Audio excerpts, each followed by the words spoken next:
A couple of weeks ago, this humble little channel hit 10,000 subscribers. So to celebrate, I asked you all to submit your most pressing questions, which I'm going to answer right now. But first, I just want to say that this is kind of crazy to me. Because when I started, my whole goal was to document my journey to financial freedom. But I honestly thought that nobody would tune in until after I was already financially free at 28 or 29. So I really didn't think I would have 10,000 people watching my videos for years from now. So from the bottom of my heart, thank you for watching. And if you have a question that does not get answered in this video, then one, you can leave it in the comments where I try to be pretty active, or second, you can also join my email list where I routinely make a few coaching spots available completely 100% free where I can help you a little more one-on-one. But with that, let's get into the questions. And I'm going to start with the questions I got from YouTube, and then at the end, I'll move on to the questions I got anonymously. Range Kings asks, with your goal to retire early, is there any reason you don't work in investment banking or a similar high time commitment job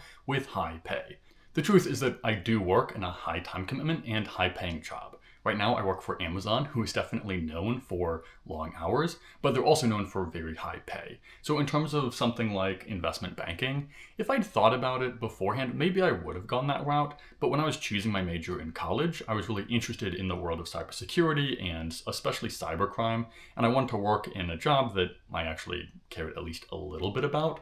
Have you considered any other withdrawal rate strategies besides Jeske's spreadsheet? For example, guardrails or Kitsy's ratcheting scheme? So what this question is getting at is basically how do you decide how much money you need before you retire? I actually had to look up some of these people. I am not super in this world anymore because I'm kind of on track and I'm not reading a ton of financial independence blogs anymore. Really what these strategies get at though is basically how do you decide when you can spend more money in retirement, which is something I don't really worry about because my goal is actually not to spend even more in retirement. My goal is to be content with what I currently spend, and I really want to have as much money as possible that I can just give to charity or use to fund other ventures rather than increase my spending. So since my goal is not to spend as much as I possibly can, no, I don't worry about these other withdrawal strategies. Victor Baird asks, how many cups of ramen can you eat in one sitting? I have no idea. I've never tried. My hunch is probably like 8 to 10. Yasmin O asks, where do you see yourself in 5 years? This is a really good question, and it's really hard to know because frankly, 5 years ago, I was about to enter junior year of college, and I feel like a ton has changed since then. So it's really hard to know. My hunch, if I had to guess right now, is that in 5 years from now, I will be full-time on this YouTube channel and related ventures like coaching and other stuff, maybe writing a book, and hopefully I'll be living in Thailand or some other low cost of living place and having a wonderful life. But things change. A lot has changed even in the past 1 year, which I did not foresee, and I have no idea where this channel will be or where my other interests will be, so we'll see. I'll keep you updated. Light Sin asks, what do you think about moving to Europe, like to Vienna? What are the pros and cons from your viewpoint? So I don't know specifically about Vienna or many other specific countries. Every country has different immigration laws that make it easier or harder to move there, and every place has different cost of living. So I'm not sure about Vienna specifically. But really, one of the reasons that I want to live abroad actually has nothing to do with money. I just think that I really need to get out of the US and live abroad just for my own personal development. It just so happens that many of the countries where I think I could have more personal development also happen to be much lower cost countries because I don't want to live in just another really advanced nation where everybody has tons of money and all of that. I want to live in very different types of places. So to me, the real con of living abroad is being further from friends and family. But other than that, I just think it's really important. And if you're interested in living in Vienna, go live in Vienna. America's Choice Directory asks, do you plan to buy a house or continue to rent until you're married one day? Honestly, this question assumes that I would buy a house even if I did get married, which I'm not sure is totally true. At least so far, I have not had the desire to own a home and deal with the upkeep and do all the yard work and all of that kind of stuff.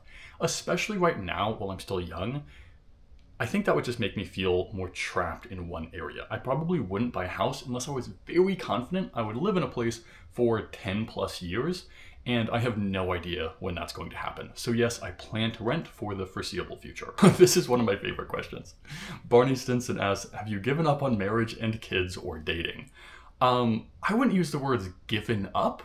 I haven't really been looking at all. Now, in terms of kids specifically, I have never wanted kids, but that may change in the future, and I am holding out that possibility. In terms of marriage, I think that would probably make sense. I think I would want that. But honestly, between working and my master's degree in cybersecurity and making these YouTube videos, I am very busy and I haven't been looking. I think it's something I will become more interested in when I am financially free, but certainly haven't given up or written that off for the rest of my life. Fresh703-W9L asks, which investments do you put your money into? I largely invest in index funds, especially the S&P 500 and things like VTI. The difference between those, by the way, if you don't know, is that the S&P 500 is the 500 largest companies in the US stock market, whereas VTI is all of the companies in the US stock market. I personally put about 90% of my money, if not a little more, into one of those two options. I'm not an investment advisor, that's not investment advice, but it's what I do. Victor Baird 8220 asks, if you could put your emergency fund into a high yield savings account, which one would it be and why? I don't have strong opinions here. I actually don't use a high yield savings account just because I need so little that I don't have that large of an emergency fund. So I don't even use one. I would Google it and see which ones seem like they're a reputable company and have a good rate of return. If it's convenient to have it with an account that you already have, for example, if you invest with Vanguard and Fidelity, maybe you want to just open a high yield savings account with them, but I don't have strong beliefs here. Dinah Stylus asks, what would you do if all the money you have saved was gone? How are you going to get back? Step by step from scratch. So it really depends on whether I lose my skills as well. If I had all of my money go poof tomorrow, then it would just extend how long I need to work, and I would just keep working my job at Amazon and make more money and keep saving it and do the exact same thing. I really wouldn't change anything about the path I'm on. Now, if I completely got reset to 18 years old and had no savings and no skills and no college, anything like that, then I probably, that's a good question. I'd probably try to learn sales, honestly. That's something I didn't really get into, but I think is a very valuable skill. And I would try to learn something like that, and I would keep living on less than minimum wage just as I do now.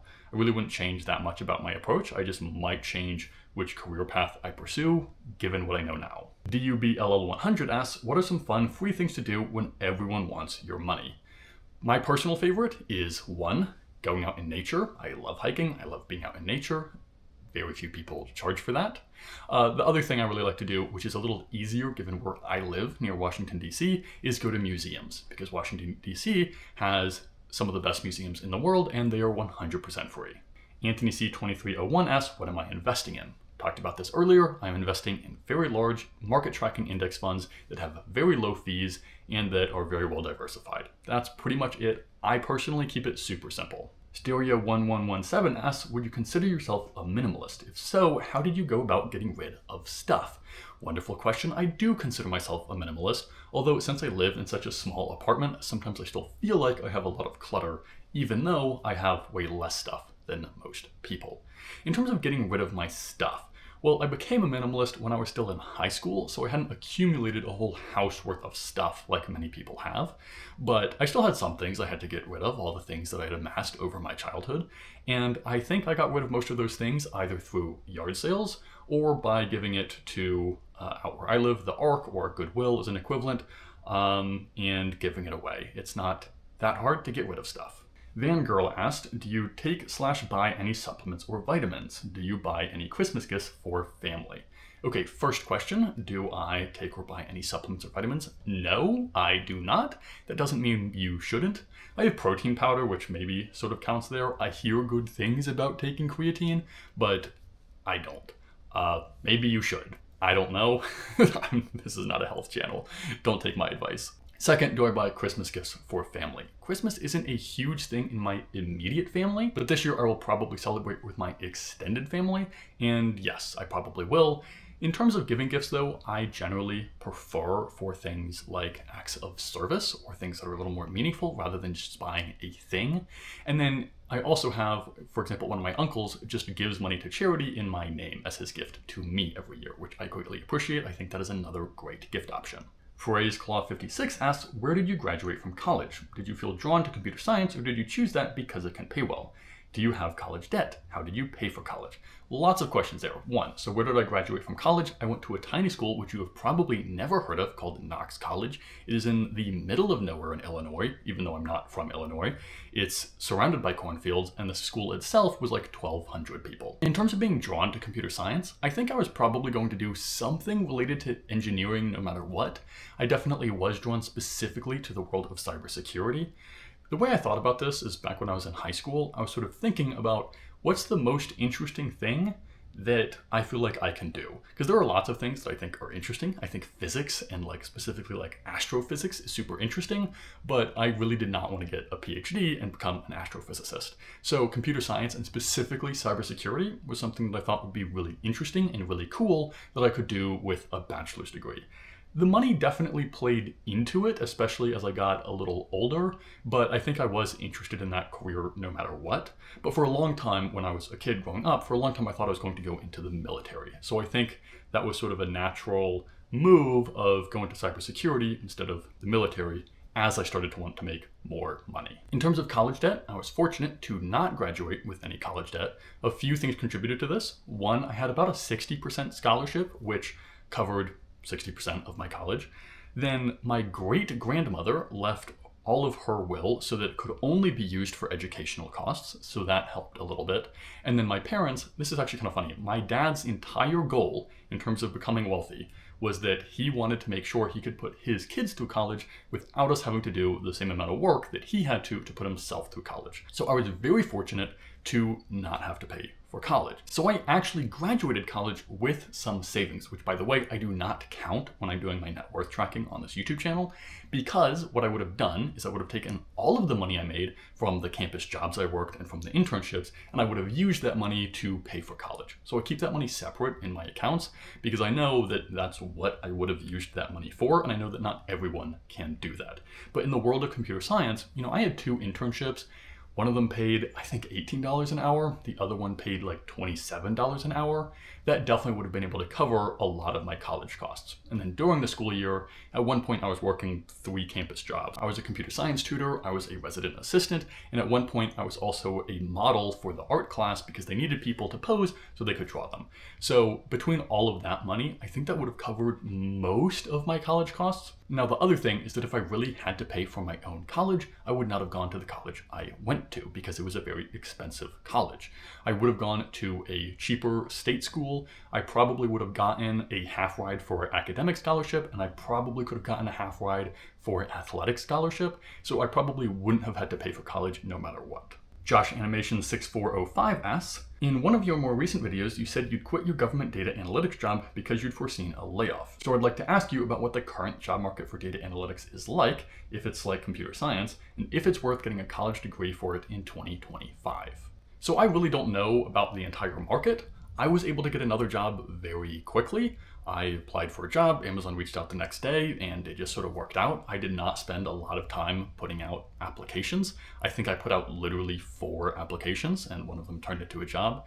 So that worked out okay. That said, even though my job title was data analytics for a little while at that government contractor, I really have some more cybersecurity experience and some risk management and project management experience. So I honestly don't know exactly what data analytics job market is like. I think no matter what, it's probably pretty competitive just because there are so many people who are leaving the government right now and there's a lot of turnover. But good people, I think, can still definitely find jobs. In terms of whether a college degree is worth it in 2025, I think if you want a standard career, I think it still definitely makes sense. I think there are still a ton of jobs which you just cannot get that are very high paying if you don't have a college degree. Now that said, if you are very ambitious and you want to do your own thing, I think there's definitely very high value skills that you can learn without going to college. But I think for a lot of people, college still makes sense, especially if you can get scholarships or get through it without going into hundreds of thousands of dollars of debt. That said, college is really only worth what you put into it. A lot of the benefit I got from college was actually not what I learned. It's how I grew just as a person, and I'm very grateful for that experience, so I'm fond of the college journey. But I know a lot of people who didn't get that much out of it, and if you're just going to get a check in the block, I think it's worth a lot less. Jordan.m/QB6KY asks, what's your dollar goal? Have you factored in kids/house expenses later? For example, I own a home outright, but taxes and insurance are about $1,500 a month, plus maintenance cost. Want to retire at 55, but I'll have 3 kids in college, car expenses, insurance. Seems crazy to retire at my most expensive years. I don't know how to cash flow on simply 4%. Everything is in retirement funds I can't access to 59.5. Multimillionaire, but currently cash poor. Just curious your thoughts for family and expense changes as you grow older. Yeah, so these things get more complicated. My case is much more simple. I don't have kids, I'm not planning on kids, and I'm not right now at least planning for a house. So my situation fits that 4% withdrawal rate a little better. Now with these more complex scenarios, you can use calculators to map out your expenses every single year and sort of see what you might need and plot out different projections. This is literally what I've done for other people, but it gets complicated. I can't give you an easy answer for that situation because you really have to see how the cash flows and moves. Now, one thing though I will say is that in terms of accessing retirement funds before 59.5, you probably can. You can use what is called the Roth ladder strategy to get access to a lot of the money that is in your 401k early if you would like to. So just Google that. I also have videos about it, but you can probably get some of that money earlier. EMCDT1461 asks, do you aspire to marry and or have children? If so, have you thought about how this would impact your finances? Yes, a little bit. So in terms of marrying, I'm not super worried about it because I think I would probably only be compatible with somebody who feels similarly about money. This is obviously something I spend a lot of time thinking about and it's a big value. So I think anybody that I connect with will probably kind of feel the same way. Also, marrying is basically having a built-in roommate. So I think my costs could probably stay about the same. Some things will go up, but not super worried about it. In terms of kids, I've not planned for that. It definitely would increase my expenses. I will probably overshoot my target enough and have enough excess income in retirement that I don't worry about that.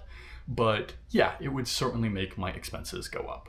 Aislinn Fox 5467 has 2 questions. By the way, Aislinn leaves super valuable comments all of the time, so shout out Aislinn. But question number 1, I like to look for some inspiration as I work towards my financial independence goals. Do you know anyone who has followed the FIRE philosophy and retired in their 20s or early 30s and now lives only on passive income they get from the stock market investments? So I don't know a lot of people in person who do this. I think people like this are relatively few and far between. But when I first discovered the financial independence movement, this I think is kind of what everyone did. So I really learned about the FIRE movement through the Mr. Money Mustache blog, and then I went on to the Millennial Revolution blog and Go Curry Cracker. Those were the 3 blogs that I read a ton of. And I think that this is pretty much what all 3 of those people are doing in terms of living passively off of their stock market investments. Second question, what is the process you use to decide if an expense is worth delaying your financial independence date? For example, when you purchased your bike, how did you set your budget? What kept it from being lower or higher? When you decided to get a more expensive gym membership, how did you determine what was the right amount to spend, or even if you should take on the expense? I often find myself really questioning expenses that are more quality of life related, and I tend to minimize them. It helps you get closer to financial independence sooner, but I am not sure it is the best answer. Honestly, I kind of just trust my gut. I think about this in terms of what are things I would regret if I didn't buy them. If I'm not going to regret not buying it when I'm older, then I probably will minimize my expenses because I think I will regret not reaching financial independence sooner.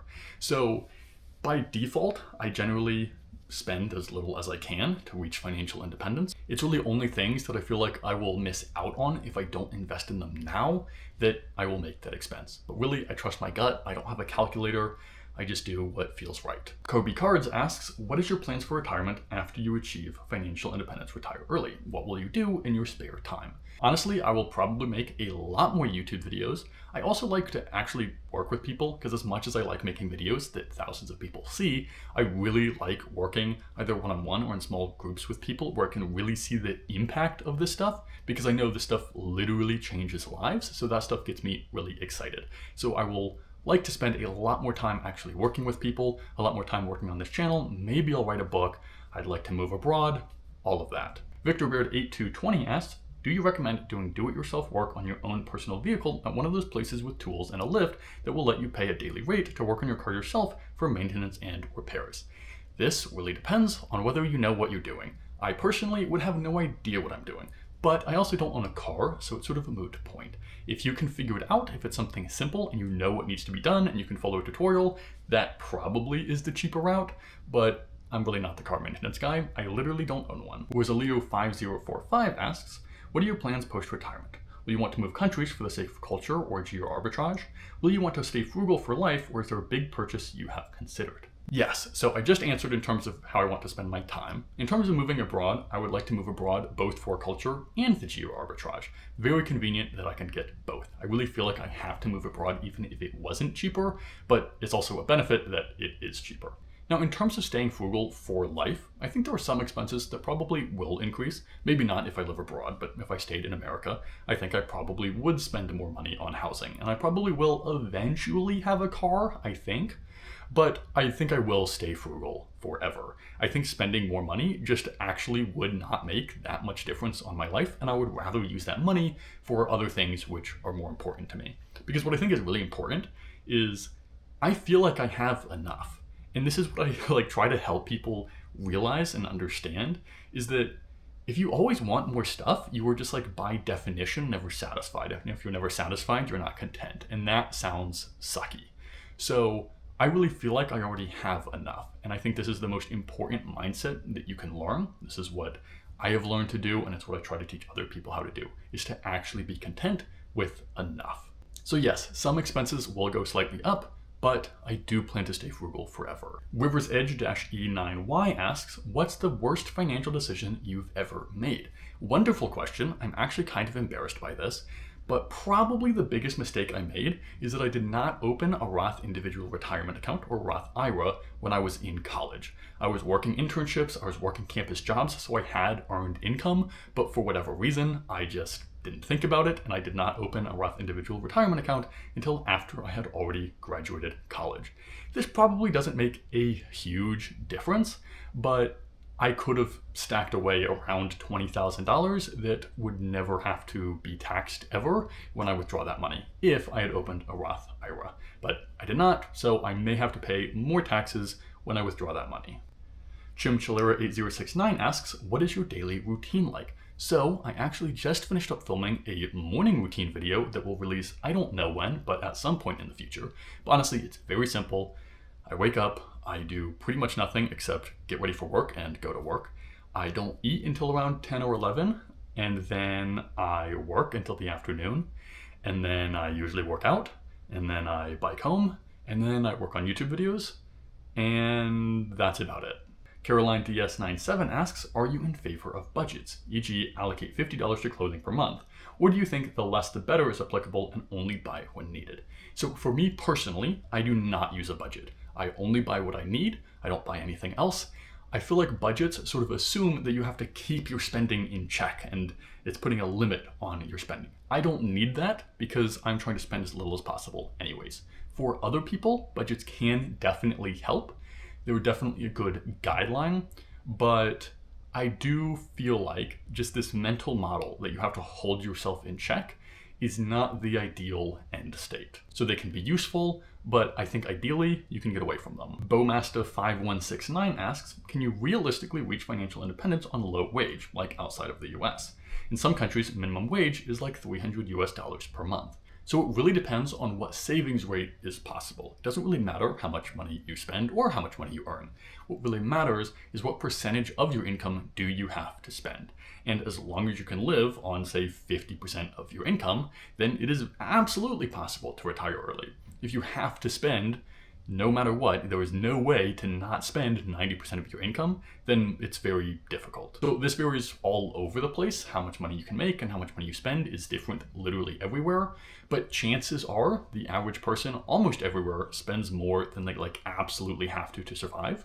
Of course, there are some places where that's an exception. It is probably easier to live on much less than you need in countries like the US, but it's absolutely possible to live on less than you make in a lot of other nations. The other thing I'll say is that if you speak English in a lot of other nations, it is amazing how much money you can make in US dollars if you do services online. So for example, my editor does not live in the US, so he makes a great amount of money for where he lives, but I don't have to pay him what I consider a ton of money to get my videos done. So it's kind of a win-win. So I think there's actually an advantage for many people who live in cheaper places. David Andres 9407 asks, where are you from originally? I was born in Virginia. I had a Navy family, so they moved around a lot. So I was born at a military base in Norfolk, Virginia, but I grew up in Colorado.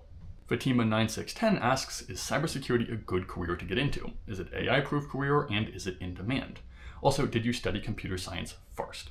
So yes, I think it's a good career to get into. I definitely think there is demand, and I think there will be growing demand. In terms of being AI proof, it sort of depends on the specific work you are doing, but I definitely think there are many parts of cybersecurity that are AI proof, at least in the next, like, say, 10 years. I think the kind of work that I do is probably AI proof as well. In terms of studying computer science, yes, I did study computer science first, but that's only because the tiny college I went to did not have a cybersecurity degree. So it made it harder to get into the cybersecurity career. I had to get other certificates, and I never really got to get into the stuff that I really wanted to do or planned on doing, but there are routes there. But yeah, there would have been a faster path. Kyle Jervis 8644 asks, will you continue to live just as frugally as you have shown in your videos once you reach financial freedom? Or is there a lifestyle upgrade you were looking forward to? Honestly, this kind of depends on where I end up living. So in terms of an upgrade, I think no matter what, eventually I will stop living with roommates, so that will be a lifestyle upgrade. If I live abroad where it's much, much cheaper, I might increase my quality of life and I might buy some other ththings that I would not buy in the US. If I stay in the US, I honestly don't know that I ever would, just because I feel like things are so expensive here. Another question from Victor Barrett 8220, would you ever consider going clean shaven for one of your videos? And how come you do not smile in your videos? So, would I ever go clean shaven? Probably not, because I am bald, and if I am bald and don't have a beard, I sort of look like an egg, and I kind of don't like that. So I probably will not go clean shaven. In terms of smiling, I don't really tell a lot of jokes in my videos, and I'm usually tired and sitting alone in my room talking to a camera. So yeah, I don't do that a lot.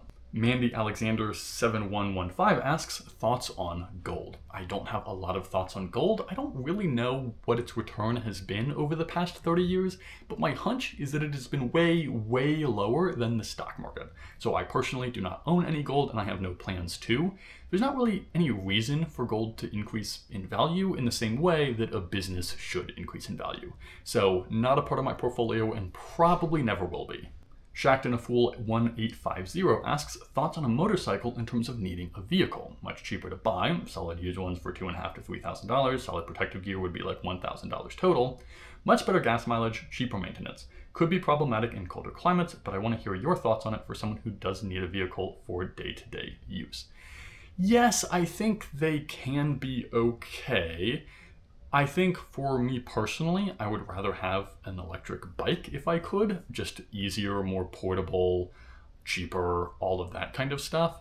But probably not the same range, certainly not the same speed as a motorcycle. So I think it can make sense, especially if you have a place to keep it. What I don't know is what insurance costs on a motorcycle. I imagine it's quite high, and I'm not sure how that sort of evens out versus a cheap car. So not really sure, but yeah, I think it's an okay option. Commit Transaction asks, have you played around with simulators like Projection Lab, or have you created your own financial planning? Or just keep it simple with 4% safe withdrawal rate as a guideline. So in all of my videos, I'll usually just talk about a 3.5% withdrawal rate or a 4% withdrawal rate, just to keep things simple. In terms of truly my own planning, honestly, I expect to keep working, even if it's just revenue from this YouTube channel. And I think that will offset at least some of my expenses, so I don't really think that much about the exact perfect withdrawal rate.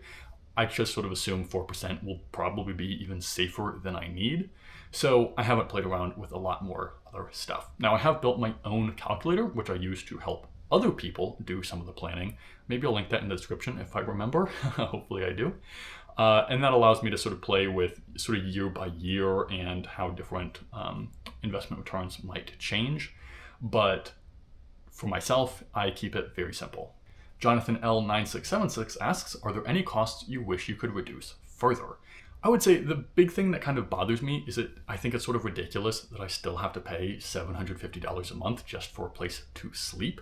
that very much annoys me, and I'm still getting a bargain for this area I live in. A lot of people spend over $2,000 a month on rent here. Honestly, a lot of people pay far more than that. So that does feel like a big cost. I did seriously consider getting a camper and just like living in a van for a couple of years, but I decided it wouldn't make that big of a difference, so I decided not to.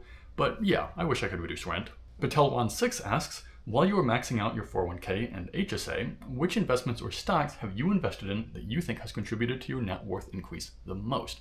So I don't really know, because I invest in very large index funds, so I am invested in thousands of companies. So whichever companies have gone up the most are the ones that have contributed the most to my portfolio. I've got to imagine Nvidia probably, but I know others have done well. I think Meta has gone up a lot. So the big tech companies that have gone up a lot have certainly dragged my portfolio along with them. But I do not invest in individual companies, and I don't usually advise that because most people do it very poorly. Rod3121 asks, what accounts do you use for investing for retirement? Do you use Roth IRA, or do you use different accounts since you plan on pulling before 59 and a half years old? Honestly, I still use a traditional 401k and a Roth IRA. I also have a health savings account, and then I have an individual brokerage account. So those are all of my accounts. I still invest in a 401k because you can get that money out early if you use the Roth ladder strategy. If you don't know what that is, Google it or watch one of my videos on it. It will explain how you can still get access to your money just with a little bit of planning. Okay, so that is all of the questions that I got from YouTube. So now I'm going to go through the questions that were submitted anonymously. What kind of food do you eat? You cook, obviously. Do you buy organic, cheap, healthy meal ideas? Okay, so what I eat, I'm actually making a video on this. By the way, I don't know when it will be ready, but I've finished all the filming for it. But I do my own meal prep. I definitely cook almost all of my own meals. I make very simple stuff. Recently, I've been eating a ton of chili, which I make in a Ninja Foodie that I have. I find it very tasty, very high protein, very cheap. I'll also just have things like rice with sausage and vegetables, or sometimes pasta with some sort of protein, as long as I have some other vegetable. And then I snack a lot on either peanuts and raisins, or like something with peanut butter, whether that's banana and peanut butter or celery with peanut butter. Peanut butter is very low cost, very high protein, relatively healthy if you can find the right stuff. So that's a lot of what I eat. Have you ever received pushback from friends or family regarding your retirement goal? I think some of my friends definitely don't understand why I'm this frugal, and I'm not sure that my family does either, but no, I haven't really gotten that much pushback. I think even if they don't get it, and even if they don't do the same thing themselves, which most of them are not, I think they still understand why I am doing it, and they're generally supportive. I definitely get pushback from people who don't know me that well, or don't know very much about the financial independence movement, but I get it. They just haven't really heard about this as an option, and I think a lot of people are immediately a little resistant to something that sounds so different from what their plans are or from what they've been told is possible. So I definitely get skepticism, but the people who know me, I think, are generally supportive. Are you considering a potential spouse, perhaps even kids, in your future finances? Yep, so I've sort of talked about this earlier, but between overshooting my financial independence number, along with potentially moving abroad to reduce my costs even more, and hopefully having some income, even if it's just from YouTube, in retirement, I don't really worry about this myself.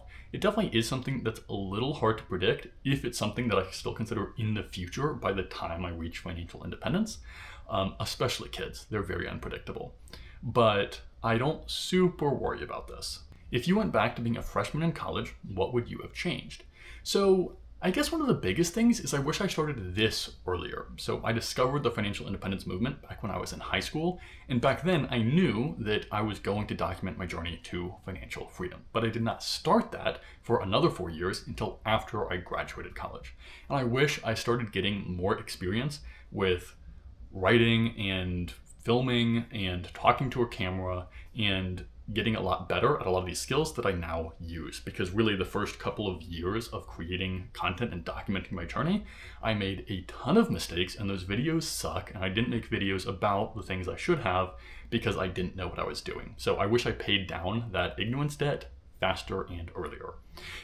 That's sort of specific to me. In terms of other decisions I would make, I would probably have taken my finance classes and a potential future in finance more seriously, especially as I've realized how interested I am in the world of entrepreneurship and maybe creating my own business. So I would have taken that more seriously, maybe even pursued that as a career just to learn more for my own career of hopefully having my own business in retirement. When you retire, how will you specifically allocate your portfolio? So this is a little unique to me, but because I hope to have some at least partial income in retirement through YouTube that will at least partially offset my expenses, I probably won't change my portfolio allocation that much. This is not necessarily the right thing to do for everybody. Most people will probably want to make their portfolio a little less aggressive, at least for the first few years of retirement, and assuming they really don't want to go back to work. But for me, since I'm not super worried about that, I'll probably leave my portfolio as very aggressive, very high stock. Again, this is not investment advice, just saying this is what I will probably personally do. Now, for people who want to retire early, the most dangerous period is those first few years right after they retire, because if the market crashes, all of a sudden they go from having a 4% withdrawal rate to like an 8% withdrawal rate. So if you really don't want to go back to work, it can make sense to make a safer portfolio or just go back to work. I think people sometimes assume that once you retire, you can like never go back to work, but that's really not the case. If you just got a job to at least partially offset your expenses, not even like a full-time job, then it can make it work without a whole lot of extra effort. What charity cause do you intend to leave all your wealth to? Wonderful question. So glad you asked. I am very big into the effective altruism movement, and the favorite charity that I've found, at least so far, is GiveWell. Now, GiveWell doesn't actually do their own charity work. They do a lot of research into which charities are the most effective, but you can give money through them that gets routed to the most effective charities in the world. So at least right now, that is where I plan to give literally all of my money. What type of passive income opportunity would you suggest? Honestly, I don't really know. I'm not the expert on this. It also depends on what you consider passive income. So for me, my investments are passive income because I literally do nothing except put my money in my investments and then just let them grow. Things like this YouTube channel are like 100% not passive income. I spend a ton of time on this YouTube channel. So depends on how passive you want, but beyond investing, I really don't have a lot of experience, so I'm not really sure. Which investments exactly do you put your money into? For the most part, I put my money in the S&P 500 or in VTI. These are two very large index funds. I also have some money in, I forget the ticker number, but it's something like the Vanguard Total Bond Market Index. Something like that. I think I have some money, but much less than 10% of my portfolio is in something like that. So that is exactly what I put my money into. Do you invest in Bitcoin? I do not. I do not understand Bitcoin. I don't understand why Bitcoin should go up in value. To me, Bitcoin is the exact same as gold. There is not any inherent reason that it should increase in value in the way that a business actually should increase in value. So I do not invest in it. It may go up, it may go down. Even if it goes up by a lot, I am okay with losing out on those great returns because I don't want to take that risk. What do you do for fun? Fantastic question, so glad you asked. One thing I do is I make these YouTube videos. These things aren't necessarily like super fun to make, but I really do enjoy making stuff that people see and talking to people in the comments. And when I have a chance meeting with people one-on-one, I find that very rewarding and fulfilling. And that's really what I index for, is doing stuff that I find fulfilling and rewarding rather than stuff that like necessarily feels fun in the way that a lot of other people would talk about. Outside of this YouTube channel, I spend a lot of time at kickboxing. When I'm making this video, I've been taking like a 1-month break from that, but I will probably get back into that soon. That is, I don't know, it has pros and cons. It's not always fun to get punched in the face, but it's something that I do enjoy overall, and it's where I meet a lot of the people who I am friends with in this area. So I would say that counts. But yeah, between YouTube and kickboxing, I really don't have any other free time, so that's about it. What do you think about investing in non-retirement accounts, such as having an individual brokerage account, using those earnings to live off of until you can pull from retirement accounts without penalty? I've just started learning about investing, so clarification would help. Thank you. Absolutely happy to help here. So, I absolutely am a big fan of investing in non-retirement accounts. Now I do that because I literally max out my 401k and my Roth IRA and my HSA every year, and I still have tens of thousands of dollars that I would not have anything to do with if I did not invest them in an individual brokerage account.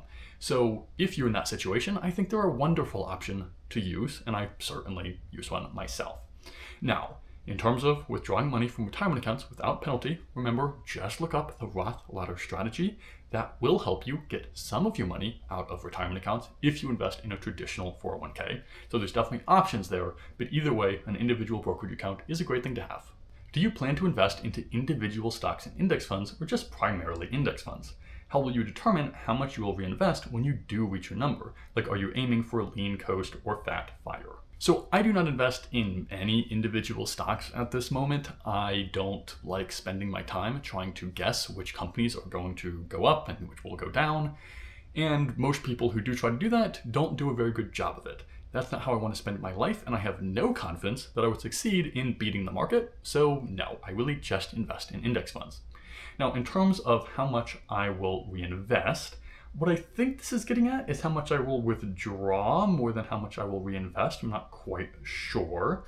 But in terms of what type of fire I'm looking for, I am definitely pursuing what you would call lean fire. I am not trying to spend way more money in retirement.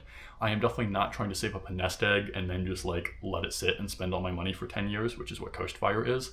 I am looking to reach full financial freedom by living on very little, which is lean fire. So for that, I usually will use something like a 3.5% or 4% withdrawal rate. That's sort of how much money I will withdraw from my investments. Although again, in reality, if I have any money coming in from YouTube or anything else, then I will spend that money instead and just let my investments grow. What are your dating plans? Do you want to find a partner with the same financial values? Dave Ramsey states the best or worst financial decision you make is who you marry. 100% agree. I don't agree with everything that Dave Ramsey says, but I do agree with that. It is a very important decision. In terms of whether I'm looking for somebody with my same values, yes, I think absolutely. This is clearly something that is very important to me, especially in terms of, one, how I live right now, but then also what I want to do with all of my money when I pass. I would like to see my money go to effective altruism and not just be spent. So having somebody with those same values, I think, is super important, because this is something that's super important to me, and I think it would be very difficult to be compatible if we didn't have those same values. So I haven't really figured out what my plan is to find somebody like that, but hoping I'll run into somebody like that eventually. I think it's important to find people who share your same interests and values, and money's just one of them for me. Hi from Scotland, Charles. I'm 2 years from retiring, but 90% of my index funds are in equities. How do I transition into bonds? I'm currently maxing out my SIPP. So, two different possibilities here. One is that if you're trying to increase your bond portfolio, then what you can do is, instead of investing all of the new money that you have over the next 2 years, you can put all of that money over the next 2 years just into bonds, and that will increase your bond allocation. I'm not sure how much that will be. I don't know what your target for percentage bond allocation is, but that is certainly one thing you can do, and I would probably recommend that if you're really trying to boost your bond allocation.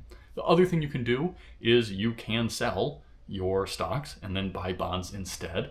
I'm not sure exactly how an SIPP works, but if it works like a 401k, then you won't be taxed on trading within it. So you can sell your stocks and just invest in bonds, and you're not going to be taxed because it's a retirement account. So that's another option if you're trying to hit a certain bond percentage. Hopefully that helps. What would be your investing strategy to make at least $3 million in 5 to 10 years? What would be your investing strategy to make at least $3 million in 20 years? So honestly, this depends a lot less on your investing strategy as it does your savings strategy. I wouldn't change my investing strategy much at all because I don't know how to pick stocks and get a much better return than average. So no matter what, I would probably just invest in things like index funds and exchange traded funds and get the market returns. So if you wanted $3 million in 5 to 10 years, then you really have to work backwards from those returns, figure out how much money do you need to save. Because it doesn't matter how you invest, if you have no savings, you're not going to have anything. So I talk very little about investing strategy other than the basics, because what really matters is how much money you spend, and what I would say is how much money you need. Having $3 million is way more money than I need. What investment vehicles are you utilizing the most, since traditional retirement accounts typically have an age restriction unless you want to pay penalties?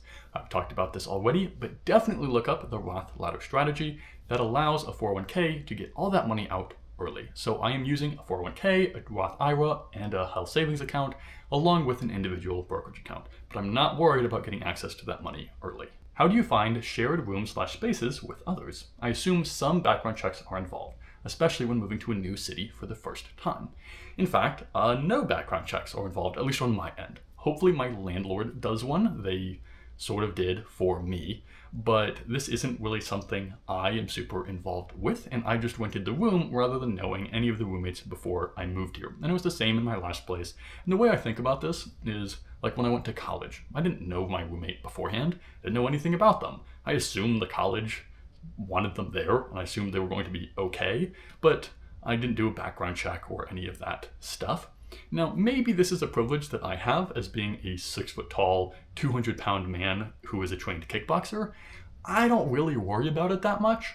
But yeah, hopefully the landlord does their due diligence, but I don't really worry about it. If you could tell a 39-year-old Canadian what to invest in and what companies to use, what would you say? I don't know that much about Canada, and I can't tell you exactly what to invest in without risking getting sued, but I am certain that there are good, reputable investment companies that you can find, and I personally invest in large market tracking index funds, so I pay very low fees and get the market returns and have good diversification without getting screwed by one company dropping or by paying a super high management fee to somebody who's not doing a good job. What is the simplest, easiest, and cheapest way to invest? This goes beyond traditional forms of investments such as stocks and bonds.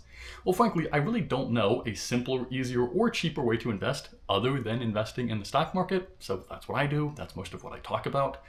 The other things I know about, like private equity and real estate, are definitely less simple, less easy, and more expensive.